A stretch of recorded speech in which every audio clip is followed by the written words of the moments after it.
everybody. How's it going? This is Ina May Bond of LightCycleAstrology.com. I hope everybody had a great weekend. This is a very busy week of astrology with lots of aspects forming in the sky throughout the week that seemingly is all pointing towards a rather large moment of culmination next weekend that is timed out by the full moon coming through at the same time then. Let's get into one of the aspectual energies leading up to this big moment of culmination, the sun's superior square to Uranus that forms in the sky right around late Tuesday, January the 31st. We'll probably wake up Wednesday morning really feeling this energy here. But you can see there, the sun begins to technically engage Uranus by that 3-degree range of influence late January 31st, Tuesday, and perfects by about February the 3rd. Now, if you notice, one very interesting thing about this aspect is the moon is about ready to jump into Leo the next day. And about a day later, after the perfected moment between the sun and Uranus, we come to the full moon as well. So now the sun is still engaging within that 3-degree range of influence to Uranus, but it's separating out. And now the moon begins to engage the sun as well by opposition. So that's our full moon. So you could say that this full moon's energy is very tied in or front loaded with the kind of Uranian energy that is being dominated by the sun. And when we get to February the 6th, we notice that now the sun has separated out of that 3-degree range of influence to Uranus. The moon has jumped into Virgo. So what does this all mean? I'm going to make a separate video this week about the full moon itself, because this isn't the only aspect that is forming at the same time in the sky that the full moon comes through. But what does this particular archetypal energy represent between the sun and Uranus? Because that is going to really tie into the full moon. Let's go ahead and talk about the meaning, the archetypal combination between the sun and Uranus in a square. And I'll pull up my 8 themes to watch for here. So theme number 1, the archetypal energies of the sun and Uranus together, specifically in that square. Now, squares were said to be of the nature of Mars, and the sun is the planet in the dominant position to the right of Uranus here. So it's the sun that is going to be impressing its qualities upon Uranus, or dominating the exchange of influence, you could say. So theme number 1. Does a revolution in progressive or regressive thought force a revolution in desire? So we see that the sun is traveling through the sign of Aquarius, a Saturn-ruled sign, and Saturn in his temple of Aquarius has that interesting quality of being smack dab in the middle of the winter season. And this is a moment where we're still within the dark half of the year in the wintertime here.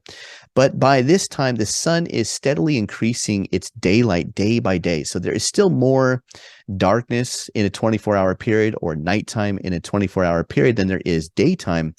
But it's at this time of the year that, there's a progressiveness of the sun each day that steadily increases that amount of daytime or daylight.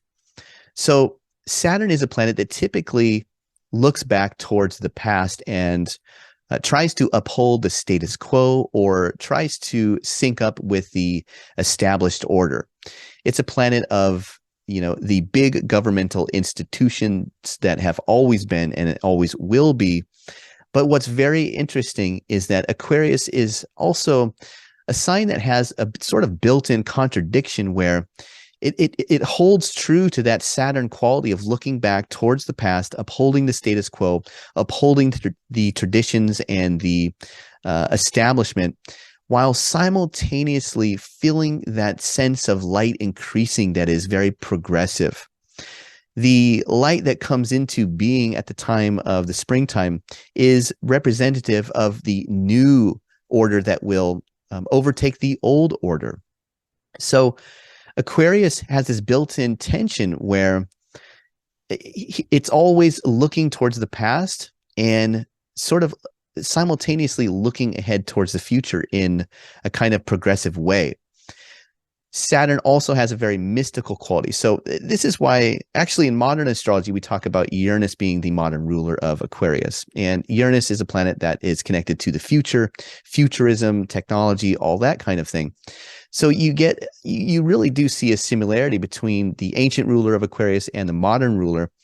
And that's through that progressive futuristic look. But in the ancient world, Saturn was the planet that sat at the borderland, at the edge of the visible solar system, that had a view that looked out into the eternal beyond, while also being able to look back and see the whole order of planets leading back to the sun. So that is where you get that progressive quality to Aquarius. So the sun is traveling through Aquarius, so he's naturally going to uphold both of those viewpoints, looking back while also simultaneously looking ahead. So does the sun dominate a kind of quality towards directed towards Uranus, a planet of revolution who is filtering through the lens of Taurus and the domicile ruler of Venus? So it's kind of like theme number one is like almost like two friends that both are like punk rockers, and they want to do something progressive, and the sun is going to inflict upon one friend the ideas of the revolution, or could even be, how do we, it could even be something like, well, let's dress in retro style and make that popular again. Looking back, and the looking back is almost the revolutionary idea because it doesn't fit with the modern times. Or is it, let's dress with tinfoil on our heads to block out the 5G or whatever that's coming through. So you get that sense of the sun providing that divine ideal or idea that is forcing itself upon a planet that already likes revolution. But Uranus in Taurus is concerned with the revolution of desires or pleasures or the heart or relationships. And that's because it's filtering through Venus, or the qualities of Venus. So Uranus has Uranian things to do, but the things that he is given through the sign of Taurus are going to be Venusian in nature. So he can do something with the earth, because Taurus is an earth sign. He can do something with the body. He can do something with the heart or with relationships. That's the kind of revolution that we get here. So maybe it's two punk rocker friends that say, oh, we've never been to a strip club, but let's go down to Tijuana and something like that. And Uranus is saying, yeah, that sounds like a good idea to me. Let's do it. So you get that very interesting revolutionary quality on both sides of the square here. Okay, theme number 2. Does pragmatic idealism override or suppress a creative breakthrough? So we're just turning the archetype just in such a way where we get the same combination of energies, but we're just turning it a little bit. Pragmatism and idealism, all qualities of Saturn in Aquarius, that practical yet very idealistic. Like, it's all about the idea, because Aquarius is an air sign. And does that idea, or that practical idea, override or suppress some kind of breakthrough that Uranus is working on in the sign of Taurus? Are you working on something creative? Is there something happening? And does there need to be more of a practical sense of obligation or duty that somehow is suppressing that urge to just be really creative right now at this moment?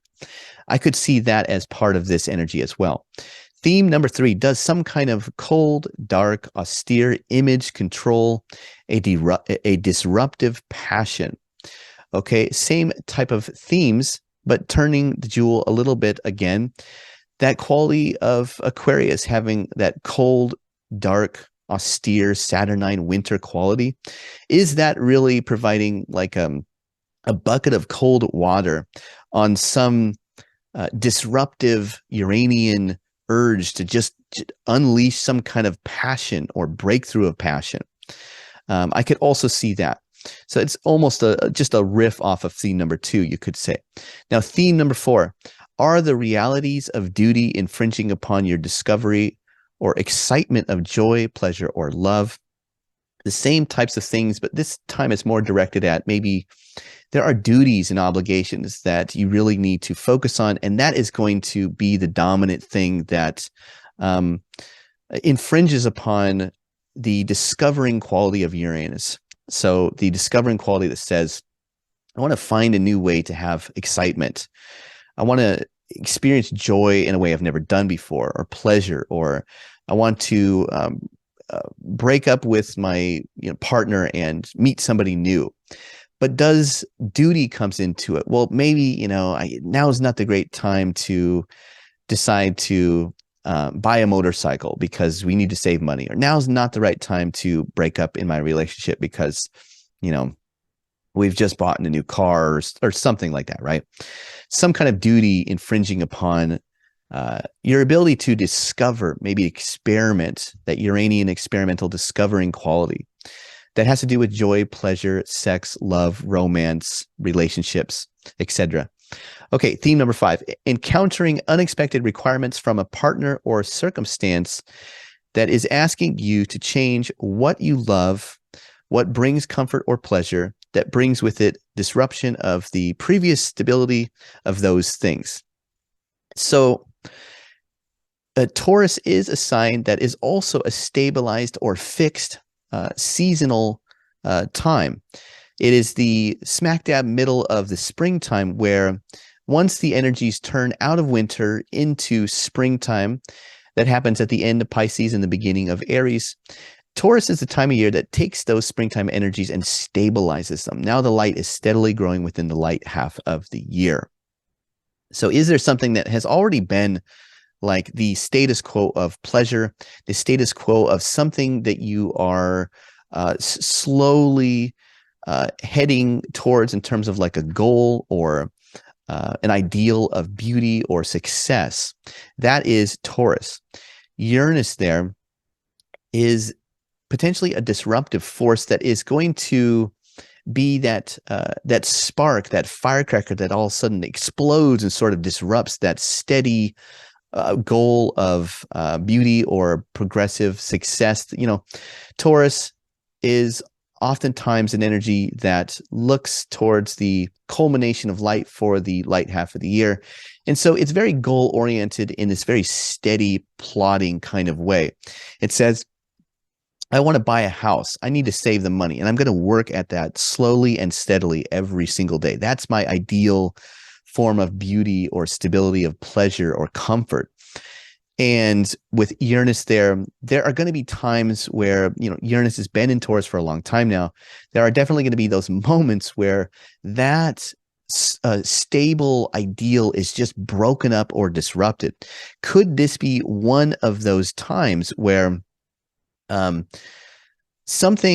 we encounter something unexpected that is requiring, it's dominating. It is saying, it's not a choice, it's not a question. I'm requiring you to do this, a circumstance or maybe a partner or somebody you know. So it could be a person saying, I need you to do this. Or it could be a circumstance that says, you have to do this. And that circumstance is basically saying, you might need to change what you love, or you might not be able to go and do this anymore. Something that brings you pleasure, brings you comfort or connection in a way that's Venusian with yourself or with others. Somehow there may be a requirement from circumstances or a person that is saying, we have to change this right now. I could also see that as a major theme for this full moon coming through. Okay, theme number 6 is a moment of breakdown or violent clashing surrounding the topics of duty and pleasure, between simplicity and practicality, between the future and the steady progress of right now.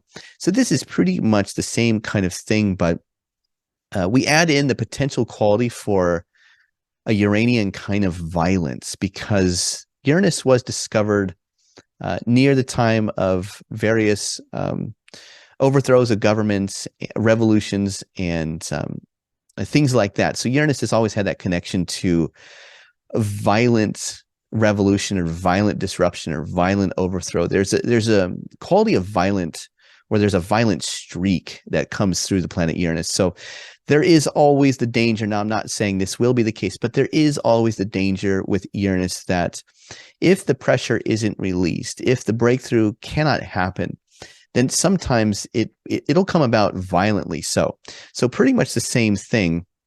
A moment of breakdown or violence, something that's really loud, that is clashing, with topics of duty and pleasure, or simplicity and practicality, between the future and the steady progress of right now. Taurus is concerned with right now. We're doing this to head towards the goal. Every day we're just focusing on getting back to our health. Every day we're saving for that house. Every day we're going to think about moving up the ladder of success. Is there some kind of clashing right now that is violent in terms of some kind of breakthrough that is not allowed to come through? So theme number 7 is the very unusual, taboo, or underbelly kind of sex, danger, and entertainment. Now, remember that Saturn is also a planet that connects us to the outsider, the outside society type of person, the homeless lifestyle, transient lifestyle, the unusual underbelly kind of, I don't want to be negative, but, Saturn is a planet that connects us to slave owners, right? And crime and prisons. So this very seedy underbelly quality that it has with the taboo or outside society, does that connect to Uranus and Taurus saying, I want some excitement in Venusian sex or danger or entertainment. Give me something really exciting. And is that going to appear as the sun is saying, well, let's bring in some really seedy or underbelly kind of dimensions of this here. So for instance, I guess it's maybe back to, the strip club we go for this example as well. But, it could be even like, is it exciting to, like two teenagers that decide they're going to rob their neighbor's house or something? Is it exciting? Is it entertaining to do something that is involved with crime or something that is seedy in the shadows, in the underbelly of society writ large? Okay, and lastly, we have theme number 8, actionable breakthroughs that hold your ideals and goals together by virtue of work. So this is more of like the positive side of things. You could see that Mars, in terms of the quality of the aspect that is forming between these two planets, that Mars-like quality of action, and the breakthrough quality of both Saturn and Uranus, both Saturn in filtering through the sun, rather, or excuse me, you can see the sun filtering through Saturn, that quality of progressive, looking ahead beyond what anybody ever thought of in Aquarius there, coming up with some really great ideas for breakthrough that also helps Uranus lead to a breakthrough. But Saturn is a planet of work, so there's this connection to work. Are we simply coming up with a great idea on how to have a breakthrough, but it isn't just the idea? We take action to do it, and it actually manifests because we are actively doing it. I could definitely see that happen. So this could just be anything like, oh, I found a new way. I had this problem. I didn't know what to do. And boom, there it is. There's the solution. And I'm not just going to think about it and try it out sometime next month. We're going to figure out if this works by actually doing it right now. So that is theme number 8, where I could see that we're going to actually do something. It's going to take a lot of hard work. But it's going to be something we never thought of, a certain way of doing things that is like a breakthrough mentally. Those are some of the themes I've worked out for the Sun square to Uranus. Now, of course, there is always many more you could think of. So please, in the comments, leave whatever reflections you might come up with for this particular energy. Now, as the week goes on, we're going to get into the other aspects that are tying into this full moon next coming weekend. We've got the Venus square Mars that we'll be talking about. There is a very interesting, it was called a secretive conjunction, a contra antitia aspect that we'll get into between Neptune and Jupiter. And we'll also be talking about the full moon, of course, and we'll probably go through some horoscopes about the full moon and suss out what it means when all of these things come together right around the culmination of the full moon this coming weekend. Thanks so much, everybody, for watching. I hope you have a great day, and I'll be back soon with another astrology video tomorrow. Bye.